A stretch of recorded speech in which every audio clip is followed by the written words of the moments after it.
ఎప్పటిలాగే సెప్టెంబర్ 17పై తెలంగాణలో భిన్న స్వరాలు వినిపించాయి. బీఆర్ఎస్ జాతీయ సమైక్యత వేడుకలు నిర్వహించింది. ఇది విలీన దినోత్సవం కాదని బీఆర్ఎస్ అంటే జాగృతి అధ్యక్షురాలు కవిత మరో వాదన వినిపించడం ఇక్కడ విశేషం.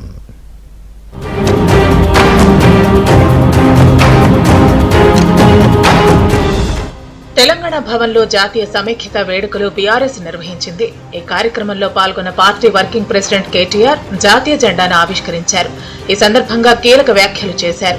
ఒకరు విమోచనం, ఒకరు విలీనం, ఒకరు విద్రోహం అన్న బీఆర్ఎస్ మాత్రం సెప్టెంబర్ 17ను సమైక్య దినోత్సవంగానే జరుపుకుంటుందని చెప్పుకొచ్చారు. తెలంగాణ వ్యాప్తంగా ఈరోజు జాతీయ సమైక్యతా దినోత్సవంగా, ఎందుకంటే ఒకరు విమోచనం అనొచ్చు, ఇంకోరు విలీనం అనొచ్చు, ఇంకోరు విద్రోహం అనొచ్చు, కానీ ఇవాళ రాచరిక వ్యవస్థ నుండి ప్రజాస్వామ్య వ్యవస్థలోకి సమైక్యమైన రోజు కాబట్టి మేము దీన్ని జాతీయ సమైక్యతా దినోత్సవంగా గతంలో ప్రభుత్వంలో ఉన్నప్పుడు పాటించాం. ఆ రోజు జెండా ఎగిరేసాం, ఈ రోజు జెండా ఎగిరేస్తానే ఉన్నాం, ఈ రోజు జెండా ఎగిరేసినాం. భవిష్యత్తులో తెలంగాణ ఉన్నంత వరకు బీఆర్ఎస్ ఉంటుంది కాబట్టి అప్పటిదాకా మరి తెలంగాణ ప్రజలకు ప్రజాస్వామ్య వ్యవస్థలో విలీనమయ్యే, అంతర్భాగమయ్యే ఒక అద్భుతమైన అవకాశం ఇచ్చిన మరి ఆనాటి పోరాట యోధుల స్ఫూర్తిని గుర్తు చేసుకుంటూ ముందుకు పోతాం.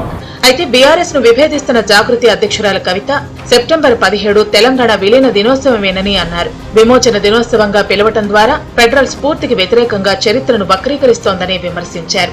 బంజారాహిల్స్ లోని తెలంగాణ జాగృతి కార్యాలయంలో జాగృతి అధ్యక్షురాలు కల్వకుంట్ల కవిత జాతీయ జెండాను ఆవిష్కరించారు. అనంతరం తెలంగాణ సాయుధ రైతాంగ పోరాట యోధుడు ఎంకే మొయినుద్దీన్ కు ఘన సత్కారం చేశారు.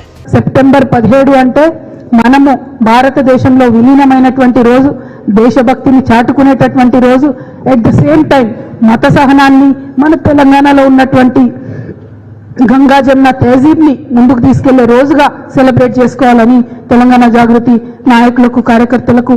మొత్తంగా సెప్టెంబర్ 17న జరిగింది విలీనమని కొందరంటే విమోచనం జరిగిందని మరికొందరు వాదిస్తున్నారు. ఎవరి వాదన ఏదైనా సెప్టెంబర్ 17 చరిత్రలో ఒక కీలకమైన ఘట్టంగా మారింది.